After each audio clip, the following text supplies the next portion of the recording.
당신을 위한 금융방송 머니컨택트입니다.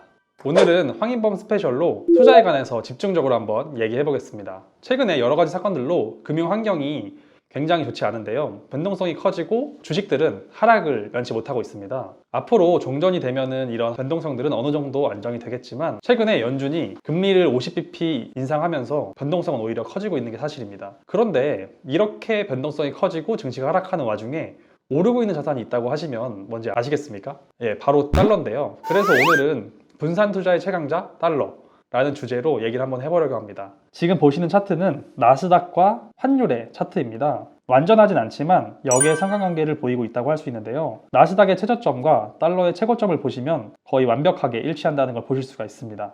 다음 보시는 차트는 코스피와 환율의 차트입니다. 나스닥보다 오히려 더 역의 상관관계를 보이고 있고요.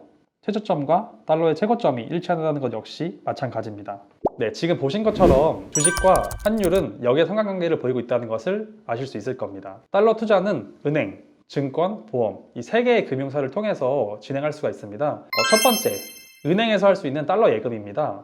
먼저 달러 예금의 장점은 선취 수수료가 없다는 점이 가장 크고요. 환차익에 대해서는 세금이 부과되지 않기 때문에 환차익을 모두 누릴 수 있다는 점이 가장 큽니다. 그런데 단점으로는 환전 수수료가 3% 정도 발생을 하고요. 예금 이자가 0.1에서 0.5%밖에 안 되기 때문에 거의 미비하다고 생각하시면 되겠습니다. 두 번째는 증권사에서 판매되고 있는 달러 ETF입니다. 달러 ETF의 장점은 환전 수수료가 없다는 점이 가장 큰데요. 단점이 가장 큰 게 부과됩니다. 일단은 예금이 아니기 때문에 이자가 없고요. 그리고 환차익이 발생했을 때 이 차익에조차도 이자소득세로 15.4%를 국가에 세금으로 내야 됩니다. 그렇기 때문에 환차익이 크게 발생했을 경우에 굉장히 큰 세금을 내게 되어 있습니다. 마지막으로 보험사에서 판매되고 있는 달러 연금입니다. 달러 연금의 경우에는 환전 수수료가 1달러에 2원이라는 거의 미미한 금액으로 부과되고 있고요.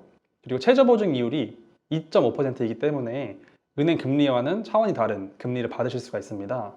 그런데 단점으로는 선취 수수료가 굉장히 크고요. 그리고 가입 금액이 10년에 3만 달러 기준이기 때문에 현재 환율로 35만 원 정도를 가입해야 되기 때문에 어느 정도 부담이 있는 상황입니다. 그래서 이 총 3가지 상품에 대해서 말씀을 드리자면 사실 가운데에 있는 달러 ETF는 환차익에 대해서 세금이 발생하기 때문에 추천드리고 싶지는 않은 상품입니다. 그래서 달러 예금과 달러 연금으로 말씀을 드리는데요. 달러 연금의 경우에 3년이 되면은 달러 예금보다 적립금 기준으로 더 큰 수익을 보입니다. 단기 투자가 목적이라고 한다면 달러 예금이 유리하고 중기 장기 투자를 목적으로 한다면 달러 연금이 더 유리합니다.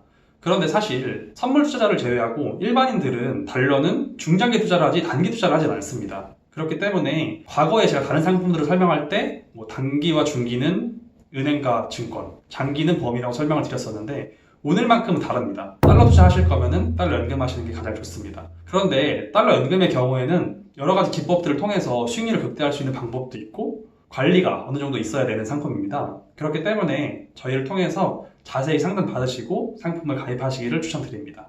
자세한 상담은 우측 상단에 있는 머니컨택트 카카오톡을 통해서 상담 요청해 주시고요. 영상 잘 보셨다면 구독과 좋아요 부탁드리겠습니다.